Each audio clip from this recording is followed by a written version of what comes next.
Market broken? That's a good question, isn't it? Well, we're going to delve into that today. But first of all, let's look at the stats right now. We have 4,942 available listings. Hopefully, if you can hear me, let me make sure because I didn't put my microphone on. Hang with me just a second here. I should be all over this. Anyway, we have 71 days of inventory as of December. And I have decided this year to do the stats once a week because I think they'll be more relevant that way for everybody. So in case you're wondering, I think that's what we're going to do. And let me see if I can. Yeah, okay. You can hear everybody. Me. So, okay. In case you're wondering. Okay, so you can't hear me. Anyway, what we're looking at is 71 sales a day. We're going to look at what that means in just a second. But I will tell you that in 2023, we sold $3.7 million homes per day, million plus dollar homes per day. That was a lot of homes in that price range.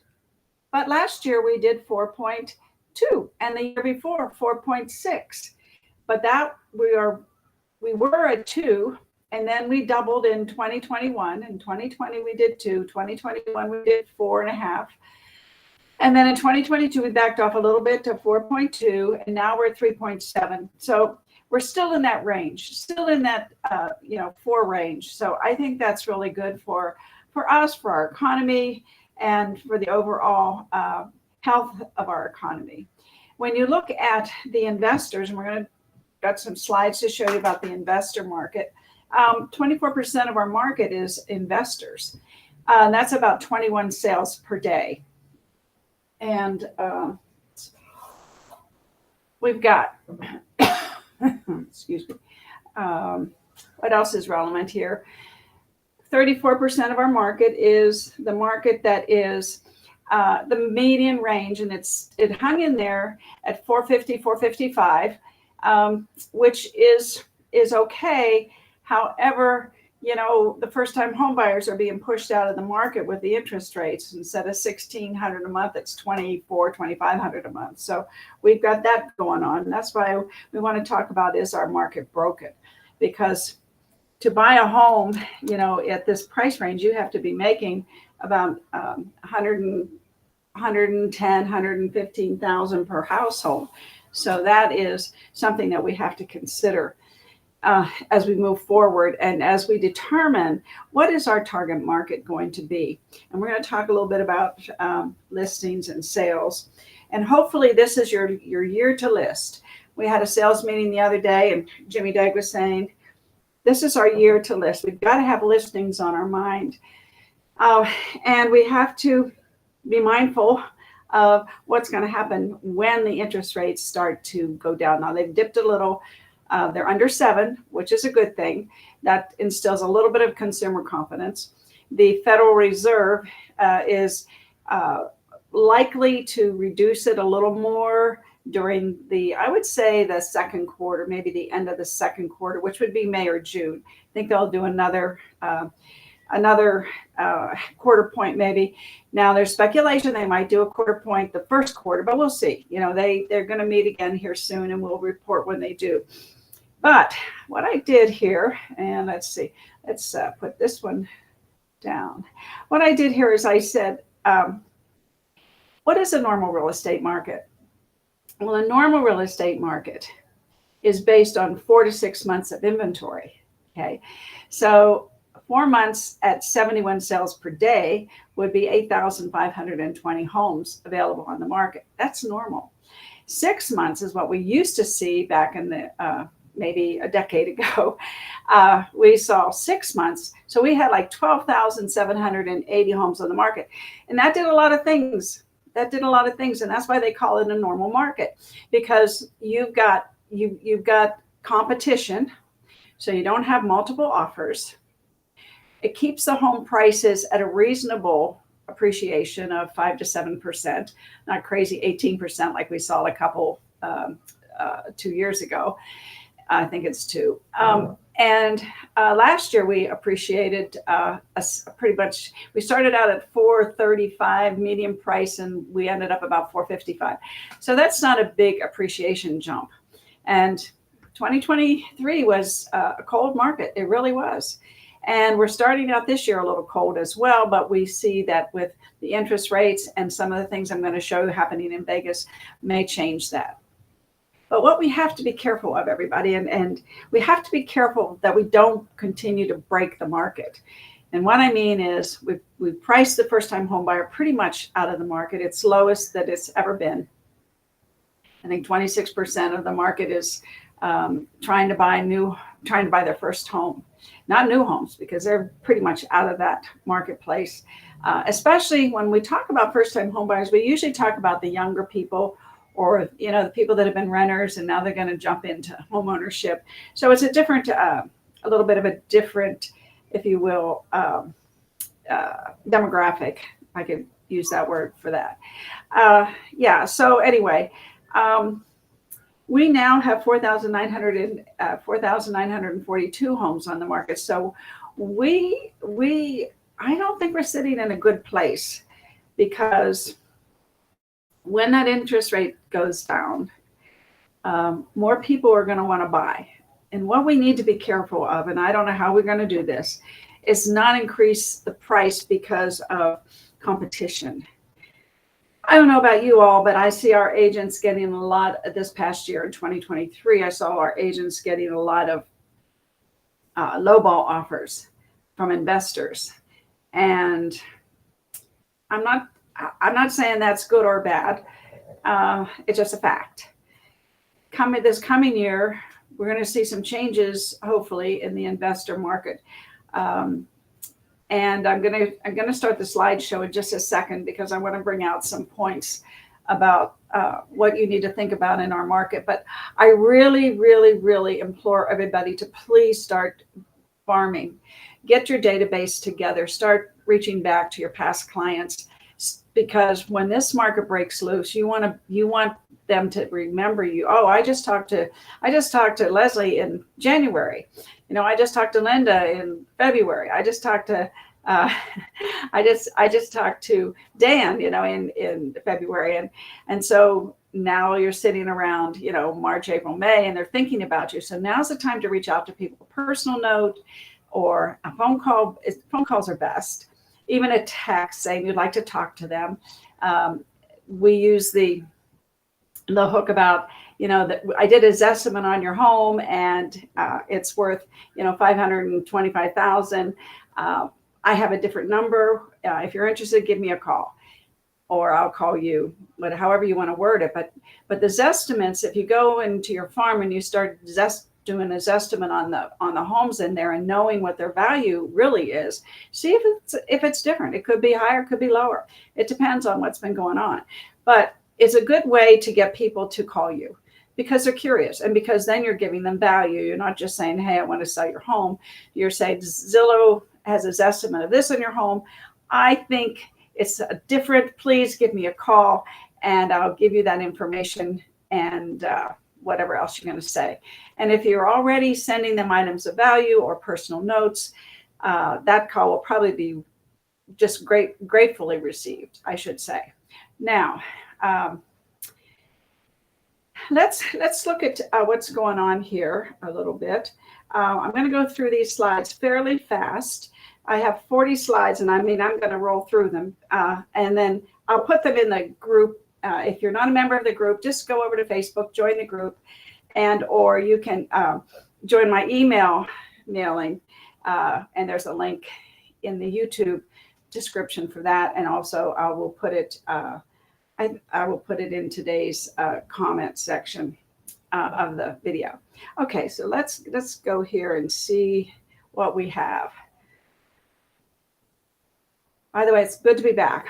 Little, not nervous, but little apprehensive. So this goes well today. Let's see here. Appreciation. So when you're out there selling homes, and I did think I posted this in the group already, and I did bring it up in our sales meeting Monday. When you're out there selling homes or talking to homeowners or talking to even first-time home buyers that can afford to buy, you need to say, in real estate, it appreciates over time, and people are staying in their homes 13 years. So if you buy a home for $450,000, in 13 years, at a very modest conservative appreciation, your home may be worth $749,000. So you've just increased your net worth by $250,000, and that's what the stats all say. And if you're a renter, you probably have increased your net worth maybe by up to $6,000. Seriously, home ownership is the way to build wealth. And then if we have a really robust economy and the interest rates get where more people can afford homes, and the prices don't go skyrocketing too quickly, 7% is not a bad amount to appreciate. But anyway, your $450,000 just turned into $1 million. So your net worth just increased by $550,000.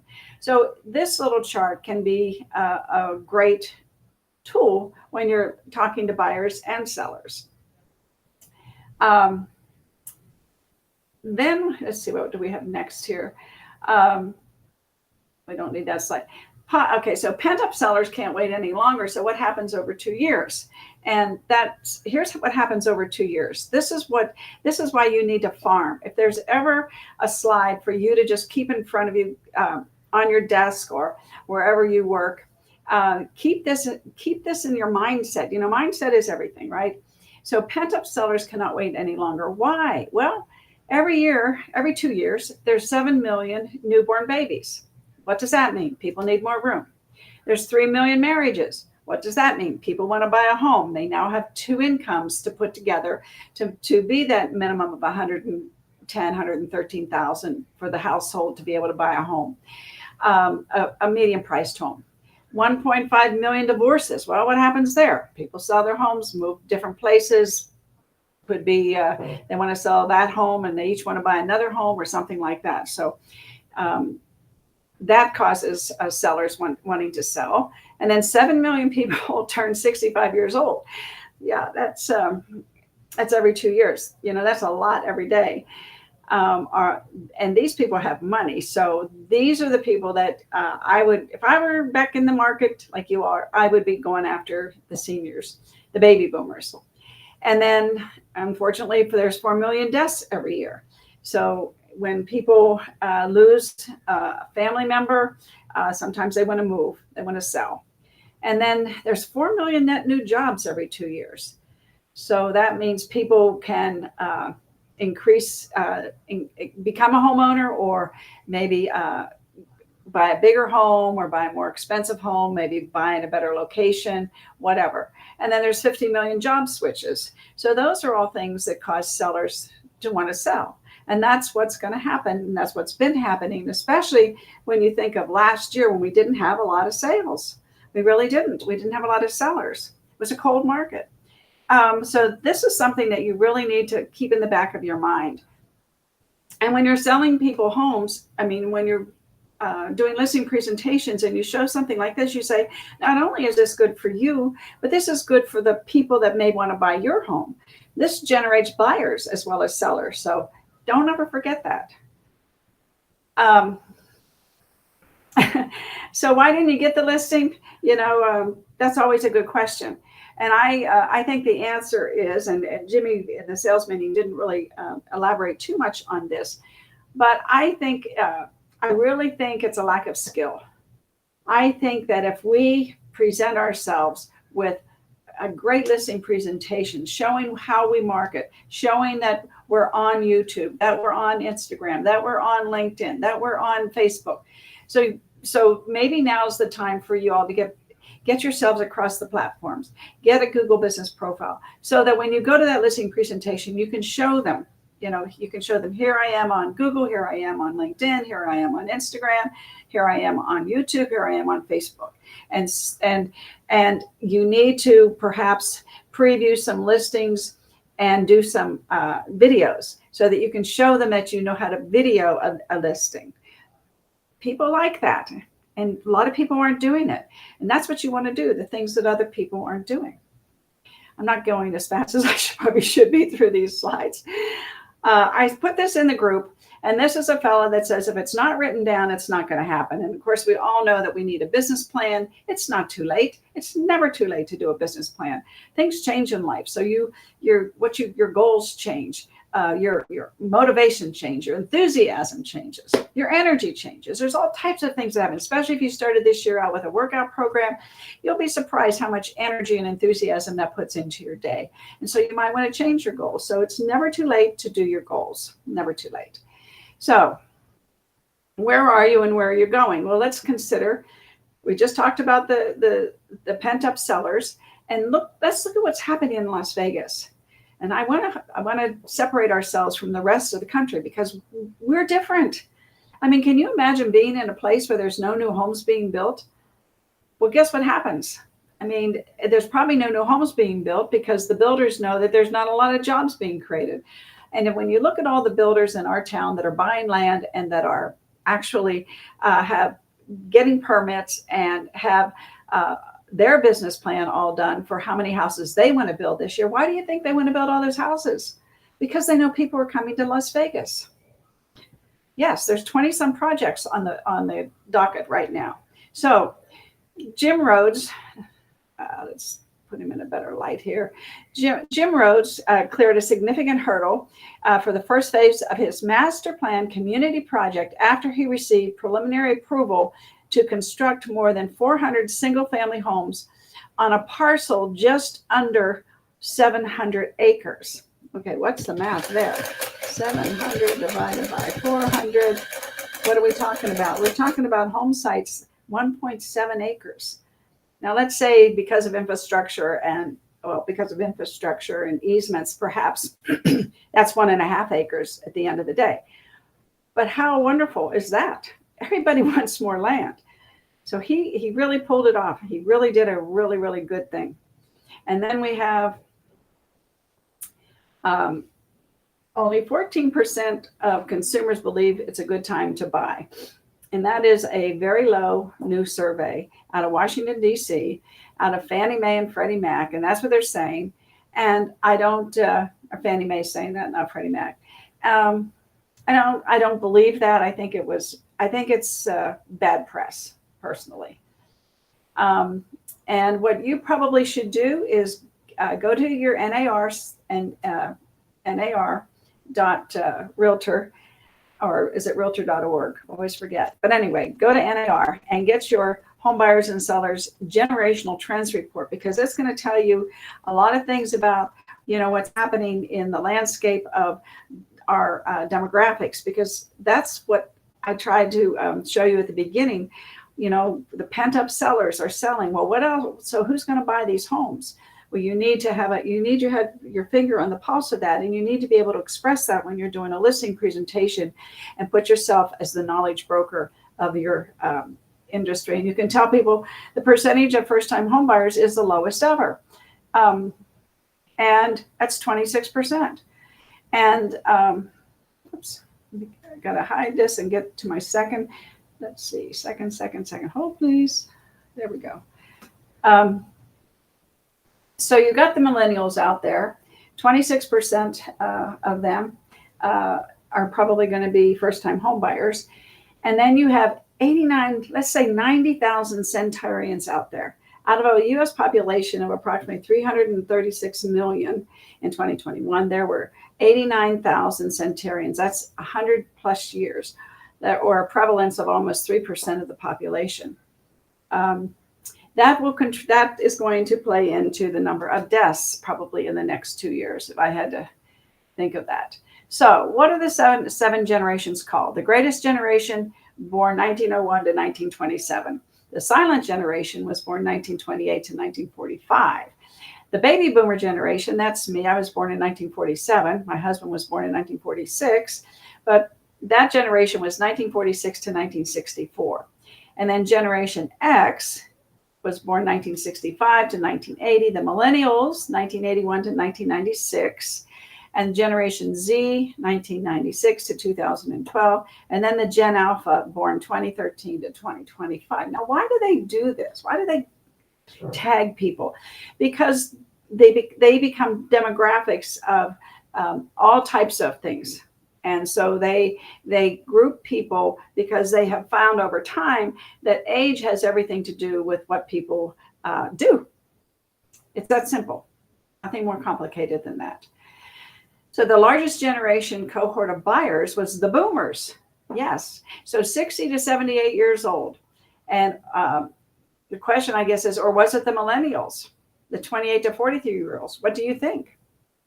Well, the highest household income for the Gen Xers in 1965 to 1980, and that age group is 44 to 59. They generate the most income. Then the millennials, then the boomers, because the boomers aren't working.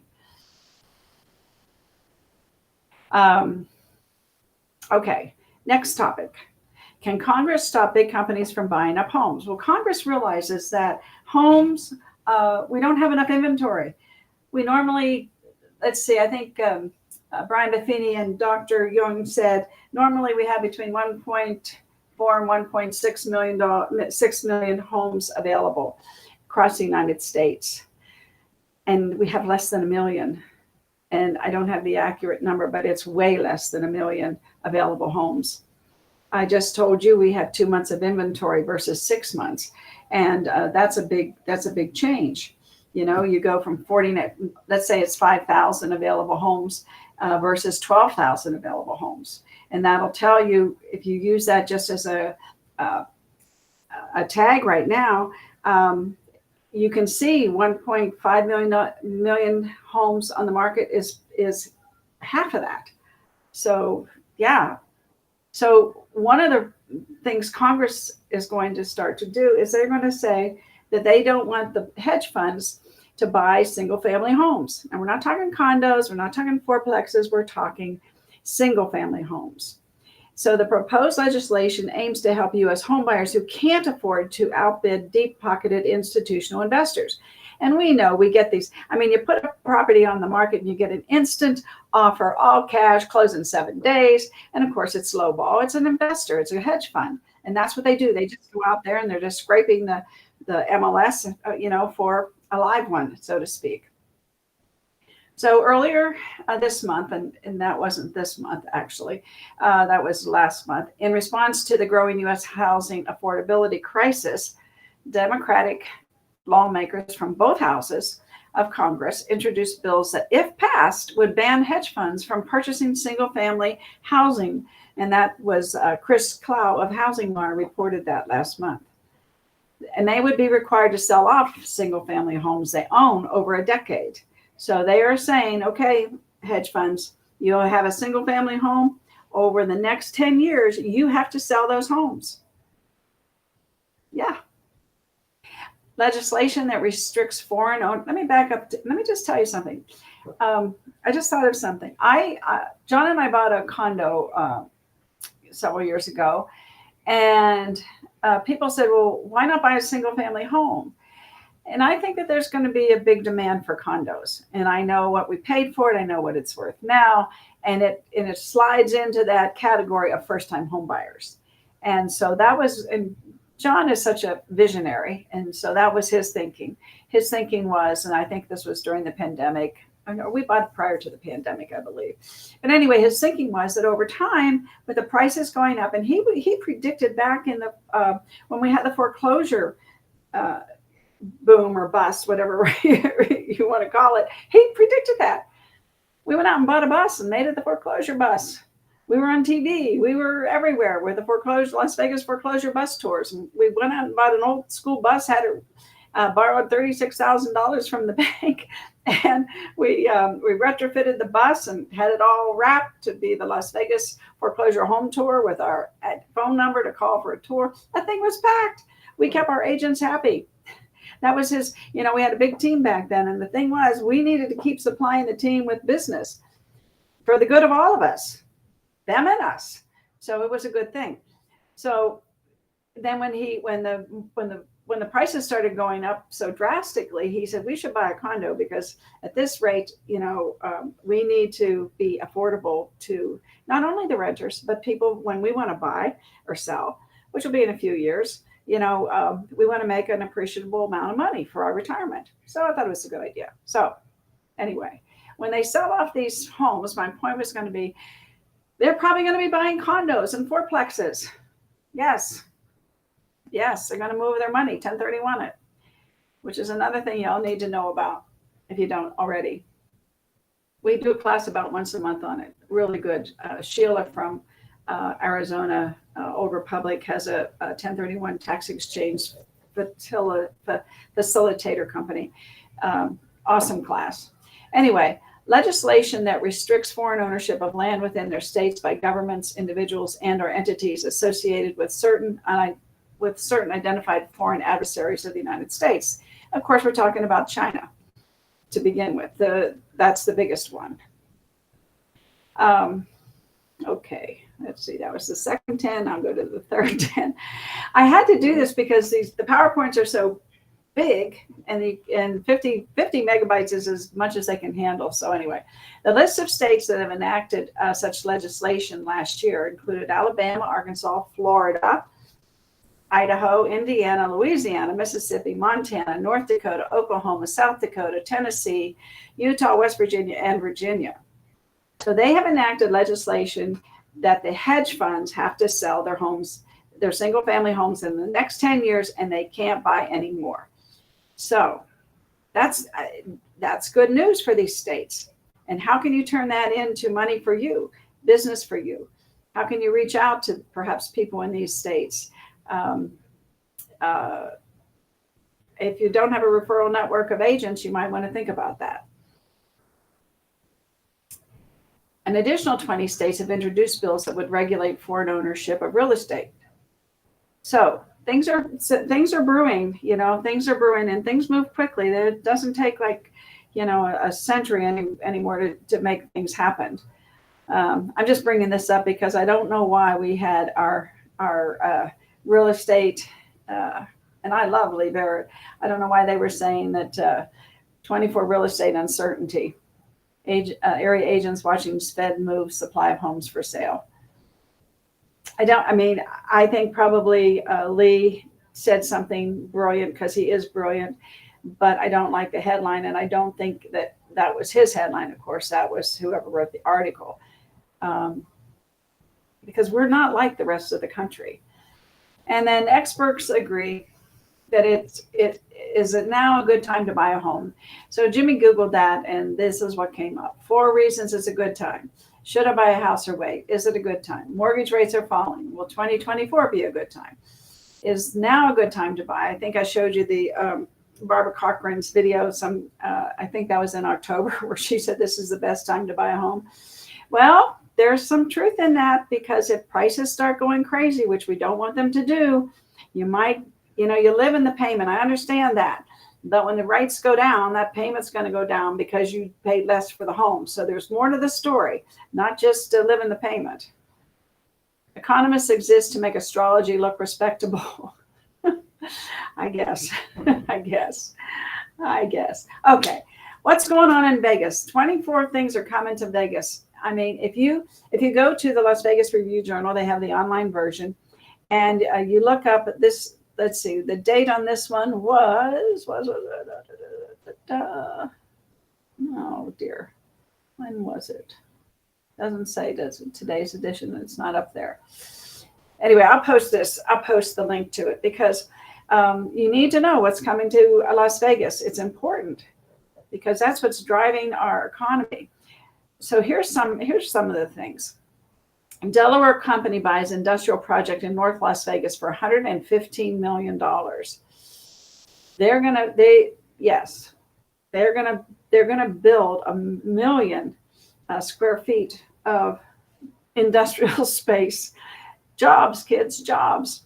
Apex rapid expansion continues as a number of deals have been recently linked at the North Las Vegas site. California developer buys land to build industrial project. California developer buys land to build an industrial project. Same thing, but there's 24 different projects going on. And then we have the Henderson skyline. Looks new thanks to the Four Seasons private residence. The 2 towers are valued at $1.3 billion. Home prices will start at $3.1 million. That will increase our are $1 million+ homes per day. And there's 48 already under contract. Can you believe that? November, the Bureau of Land Management has officially sold 589 acres located throughout the Las Vegas Valley for a total of $93 million. That's why the federal government wanted to hold on to our land and wouldn't sell it to Nevada. They knew. They read the history. It always repeats itself. The size of the parcels were mostly small, except for one, 505 acres, located just east of Red Rock Canyon and west of Interstate 215. That's right in my territory. Yes, I live in Red Rock. For $55 million to Lawrence Carnarelli, a prominent Las Vegas real estate developer. Everybody remembers America Best, right? We used to jokingly say America Worst because we didn't think those homes were as well, but they built a lot of them in the lake. So, I mean, and really at the end of the day, the only thing I could find is they used small baseboards. But for the most part, those homes were fine. The list of states, let's see, went back to that. Okay, got to get rid of this. Now I'm on the 4th. We got 20 more slides to go. All righty. This is something. Will it happen? And Pulte's involved. This happened in November. 3,000 homes to be built on top of old mine site in Henderson. Now, I don't know about you, but I'm not living where there was a mine underneath it. I don't care. No, not me. No graves, no mines, no underwater, no underground aquifers. That ain't me, babe. But 3,000 homes, they're saying it's gonna happen. We shall see. Let's see what the rest of that says. Henderson Council members approved the controversial development of a 1,000-acre mine near Lake Las Vegas. Okay, well, I love that area, but not me, babe. Okay, what's next? Home builder buys land for almost $48 million in Summerlin. And guess who it is? KB. And they are going to build 200 single-family residences on 32 acres. Now, do the math. Okay, I'll do the math. 44, 44 million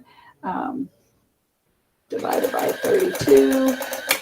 What they pay per acre. $1,375,000 per acre. Holy moly. Okay.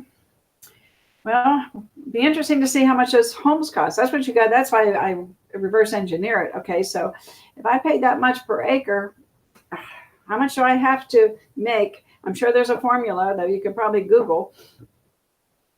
How much money does a builder have to make if he paid $1 million per acre? How much are those homes going to be worth if they're half-acre lots, if they're quarter-acre lots, whatever? But you can probably figure that out. I'm sure there's a site out there to tell you. Durango Station. Now that already came online. Beautiful place. 452 rooms, 2 towers, 93,000 square feet of casino. Excuse me. And now we have the Fontainebleau. Or no, this is the resort. The Resorts World opened 2.5 years ago. It was 67 stories, and now we have the Fontainebleau. 7,351 rooms in a hotel in Malaysia is the largest hotel in the world. Look at those colors. Wow. Look at those little windows. I always look at windows.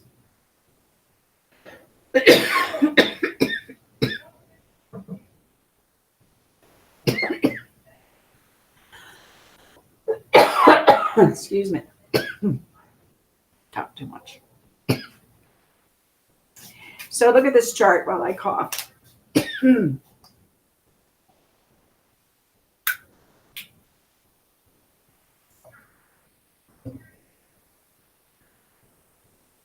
Las Vegas has 12 in the top 22 or top 20,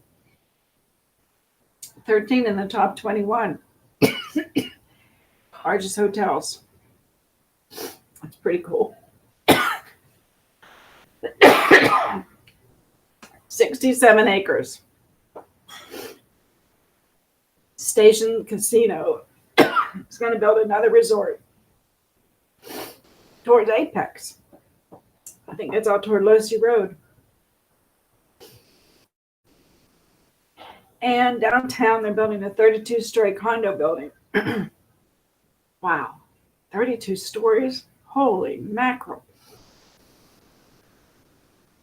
It's called the CeeLo Towers.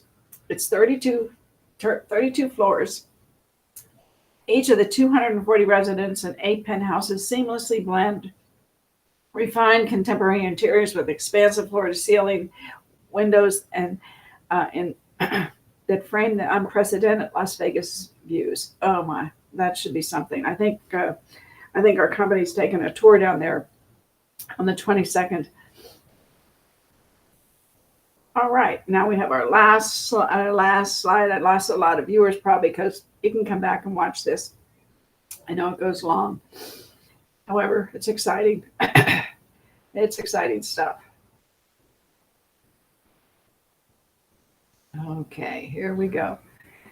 And another event, unique auto racing event coming to Las Vegas in March. Short form racing, 5-minute heats. Wow. That's and that's going to be behind Caesars behind the Paris. I guess Caesars is doing it behind the Paris. Unbelievable. I mean, when we were involved in the Las Vegas Speedway development, because we owned land out there, and we actually donated the off-ramp to the Speedway because we owned that acreage right there. But anyway, those were the good old days. It's the largest spectator sport in the world. I didn't know that until, we got involved with the Speedway. And now, oh my gosh, this was announced on Christmas Day. Let me make this a little better for you. Christmas Day, St. Rose to Blue Diamond going from 6 lanes to 10 lanes plus a sound wall. Look at that. Oh my gosh. That reminds me of Los Angeles. I hate to say it. The M is doubling the size. It's already started the construction of a new tower, doubling the number of rooms. And then in Henderson, between Pecos and Stephanie, they will be in line to be expanded. The $111 million project will see 2 lanes added in each direction of the 215 and the interchanges at Pecos and Green Valley Parkway improvement. The freeway ramps at Valley Verde Drive and Stephanie will also be enhanced. And then here's a couple more projects that are going on for you to go and look at. And again, I will find out. I will send you the link to this article. So let's get back to our real estate. 50% more 55 plus buyers. What does that mean? Well, if you're over 55 and a first-time home buyer, the Silver State may be calling out to you.